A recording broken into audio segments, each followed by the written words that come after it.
ममता बनर्जी को बड़ा झटका, बैठक में नहीं पहुंचे 9 टीएमसी विधायक। ममता बनर्जी भड़की, कहा धोखेबाजों को पार्टी से निकाला जाए। बांग्लादेशी नेता नुरुल हुदा का ममता बनर्जी को समर्थन, देश के खिलाफ उकसाया।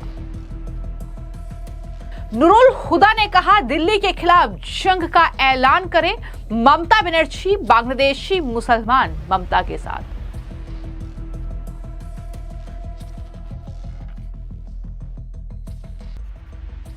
टीएमसी की हार से तिलमिलाए तेजस्वी यादव, कहा बीजेपी ने बंगाल चुनाव जीतने के लिए तंत्र मंत्र का किया इस्तेमाल।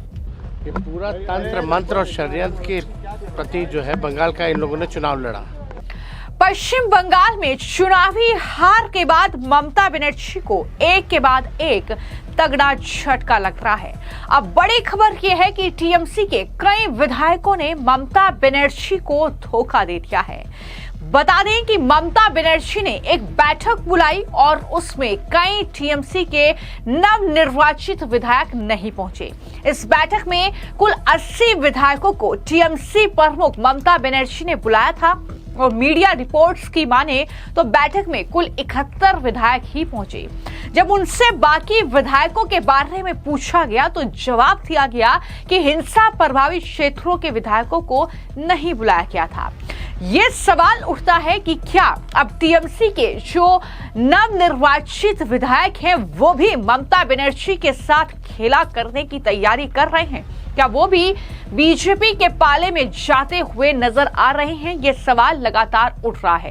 दरअसल कोलकाता के कालीघाट आवास पर जो नवनिर्वाचित विधायकों की बैठक हुई, यह बैठक ममता बनर्जी ने बुलाई थी और इस बैठक की तस्वीरें आप देख रहे हैं। अभिषेक बनर्जी और तमाम जो टीएमसी के नवनिर्वाचित विधायक हैं वो आपको नजर आ रहे होंगे, लेकिन इनमें से ही कुछ विधायक नदारद रहे और यही वजह है कि लगातार सवाल उठ रहे हैं कि क्या अब ममता बनर्जी टीएमसी के विधायकों की जो संख्या है वो अब और ज्यादा कम होने जा रही है? ये सवाल लगातार उठ रहा है। दूसरी तरफ वहीं जिस ममता बनर्जी के लिए बांग्लादेश समर्थन की बात लगातार बीजेपी करती रही, आरोप लगाती रही कि ममता बनर्जी बांग्लादेशियों का समर्थन करती है, अब पश्चिम बंगाल में वो खुलकर सामने आया है। दरअसल ममता बनर्जी की इस चुनावी हार के बाद अब उन्हें बांग्लादेश से भी भड़काऊ संदेश पहुंच रहे हैं। बांग्लादेशी नेता मोहम्मद नुरुल हुदा ने दिल्ली के खिलाफ जंग का ऐलान करने की बात करते हुए कहा कि हारी हुई पश्चिम बंगाल की मुख्यमंत्री से मैं कहता हूं कि वो राज्य को भारत से आजाद घोषित करे, दिल्ली के खिलाफ जंग का ऐलान करे और दावा किया कि 170 मिलियन बांग्लादेशी मुसलमान उनका साथ देंगे इस काम में। तो देखिए किस तरीके से अब खुलकर वो बांग्लादेशियों के लिए जो प्यार ममता बनर्जी का उमड़ता था, अब उसके साइड इफेक्ट्स दिखने शुरू हो गए हैं इस हार के बाद कि अब बांग्लादेश के नेता भी ये कह रहे हैं ममता बनर्जी को कि आप दिल्ली के खिलाफ जंग का ऐलान कर दीजिए, हम आपके साथ हैं। इसके अलावा जमात ए इस्लामी हिंद के उपाध्यक्ष मोहम्मद सलीम इंजीनियर ने ममता बनर्जी के इस्तीफा देने से इनकार करने पर कहा कि ठीक है, वो उनका एक पॉलिटिकल स्टैंड है और उनमें ये बात छुपी हुई है कि ये जो मैंडेट आया है, ये मैंडेट एक तरह से सही मैंडेट नहीं है और इस मैंडेट को चुनाव आयोग के जरिए से एक आम जनता का मैंडेट ये नहीं है। ये मैसेज शायद वो देना चाहती है, इसलिए वो इस्तीफा नहीं देना चाहती है। इस की प्रतिक्रियाएं लगातार सामने आ रही है। लेकिन इन सब से परे बिहार में जो लालू प्रसाद यादव के बेटे हैं तेजस्वी यादव, वो भी टीएमसी की हार से परेशान है, हताश है, निराश है और यही वजह है कि जब बंगाल चुनाव नतीजों को लेकर उनसे सवाल किया गया तो उन्होंने कहा कि बीजेपी ने बंगाल चुनाव जीतने के लिए तंत्र मंत्र का इस्तेमाल किया है। क्या कहा तेजस्वी यादव ने, सुनिए। देखिए बंगाल में जो नतीजा है, हम लोग तो जमीन पे हम लोग घूमे हैं, जिस हिसाब का रिस्पांस था बीजेपी तो कहीं नहीं थी। अमित शाह हो या बीजेपी के लोग, ये पूरा तंत्र मंत्र और षड्यंत्र के प्रति जो है बंगाल का इन लोगों ने चुनाव लड़ा। तो हम तो यही जान रहे हैं कि भाई जहाँ जहाँ SIR हुए जो सबसे बड़े बड़े राज्य थे, चाहे महाराष्ट्र हो, बिहार हो या बंगाल हो, वहाँ जो है आप लोगों ने नतीजा देखा होगा। तो भारी जो तंत्र मंत्र और षड्यंत्र जो है लगाया गया, देर सवेर जो है इनके तंत्र मंत्र षड्यंत्र का भी जो है उजागर जल्दी होने वाला है। लेकिन बंगाल हो, ये हम लोगों को एहसास ही नहीं हो रहा था कि इस प्रकार का रिजल्ट आएगा। लेकिन बीजेपी है, पूरा सिस्टम और मशीनरी इनके हाथ में है।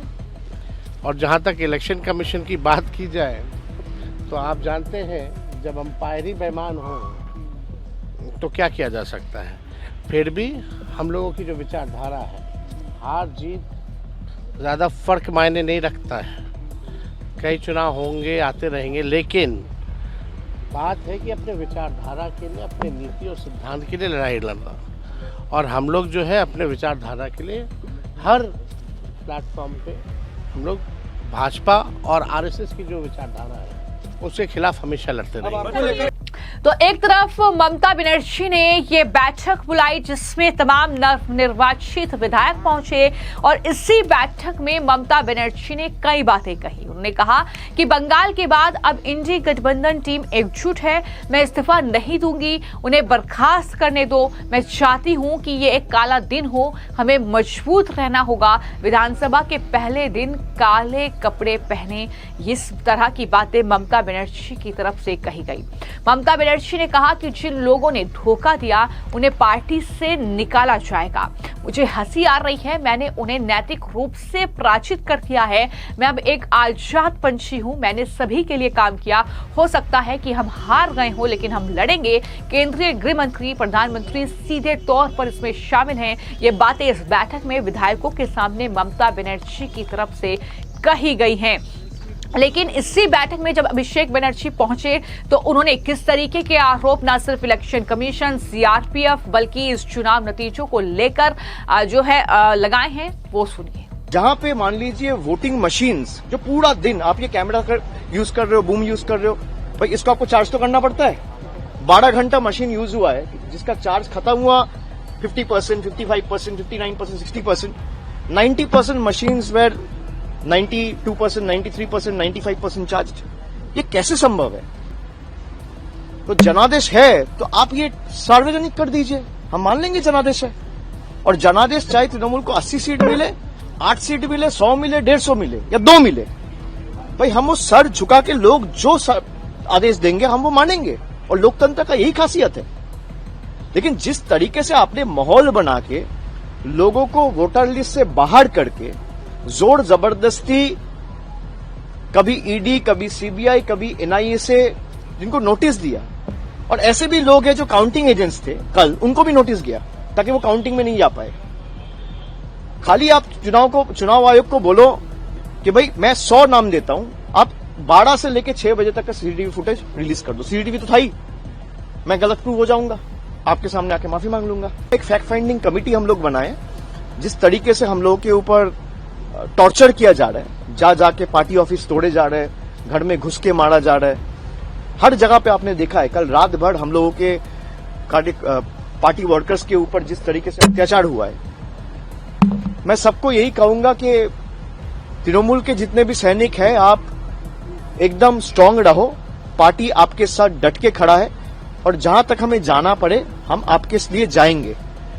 और इसीलिए एक 12 मेंबर्स का फैक्ट फाइंडिंग कमेटी बनाया गया है। 3 टीम अलग बनी है जिसमें 4-4 मेंबर्स रहेंगे और परसों से ये विजिट चालू होगा।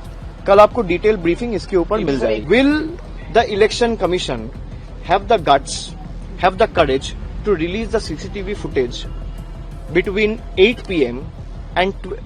PM and 12 in the midnight, 4 घंटा?